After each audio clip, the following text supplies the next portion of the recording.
Olá, bom dia, amados alunos.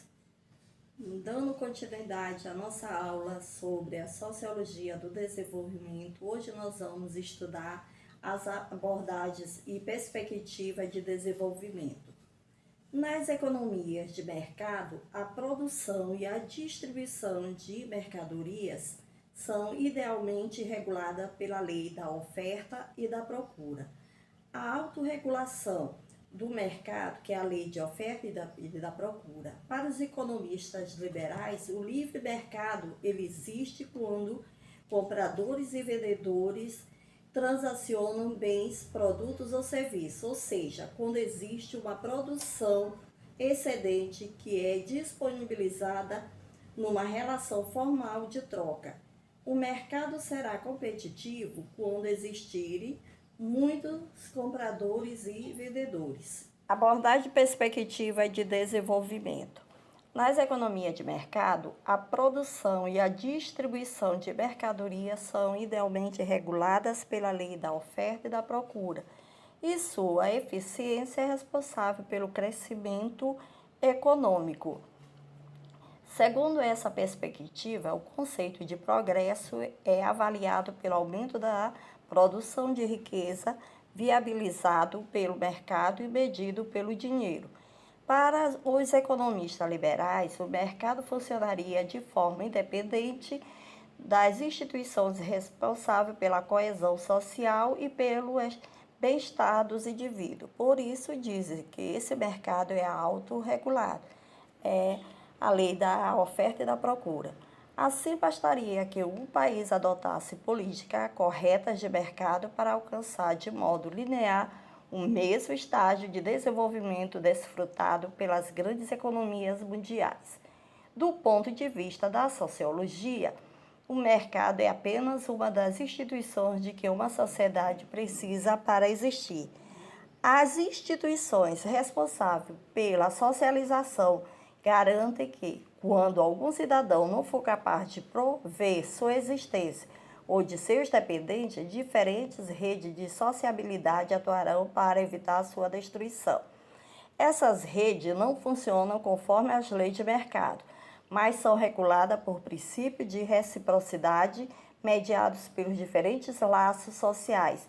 Isso significa que, além da escassez dos recursos disponíveis, existem fatores morais e sociais que determinam as escolhas econômicas. Sociedades liberais, como as que foram construídas na Inglaterra e nos Estados Unidos, entre o final do século XVIII e início do século XX, tendem a colocar em risco a existência da maioria de seus integrantes e dos laços que mantêm a sociedade coesa.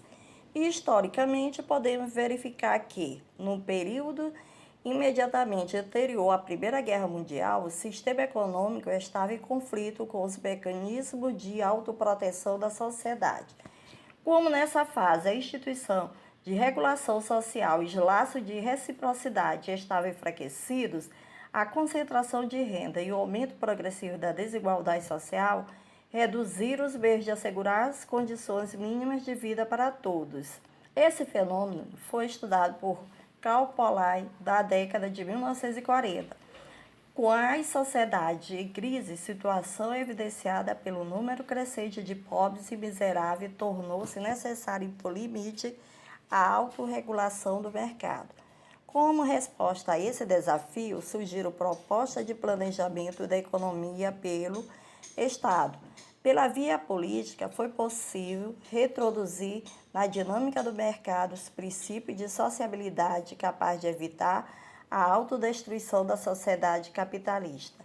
As economias, como a deflagrada em 2008, em consequência das bolhas especulativas que se formaram no mercado imobiliário dos Estados Unidos, são exemplo dos riscos presentes em uma sociedade que pauta sua vida econômica exclusivamente pela autorregulação do mercado.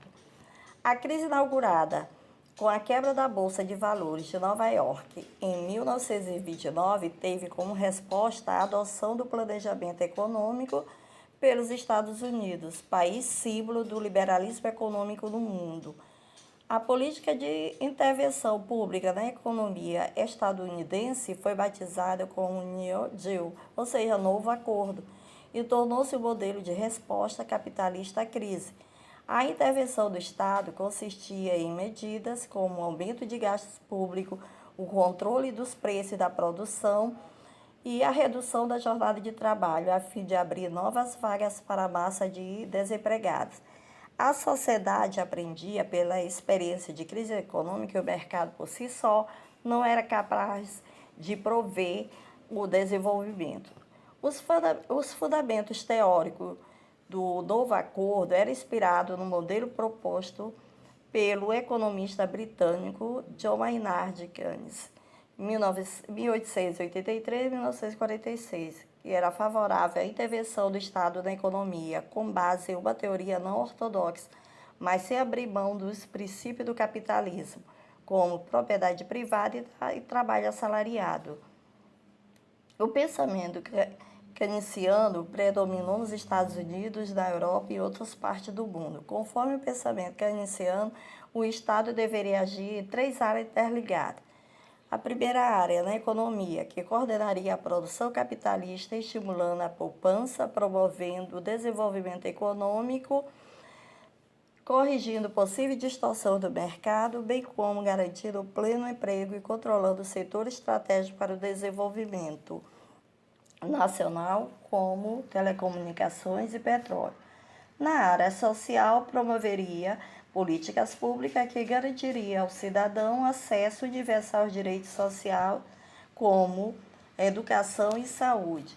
Na área administrativa, manteria o controle do funcionamento interno do Estado por meio de uma burocracia tecnicamente qualificada e com tarefas definidas.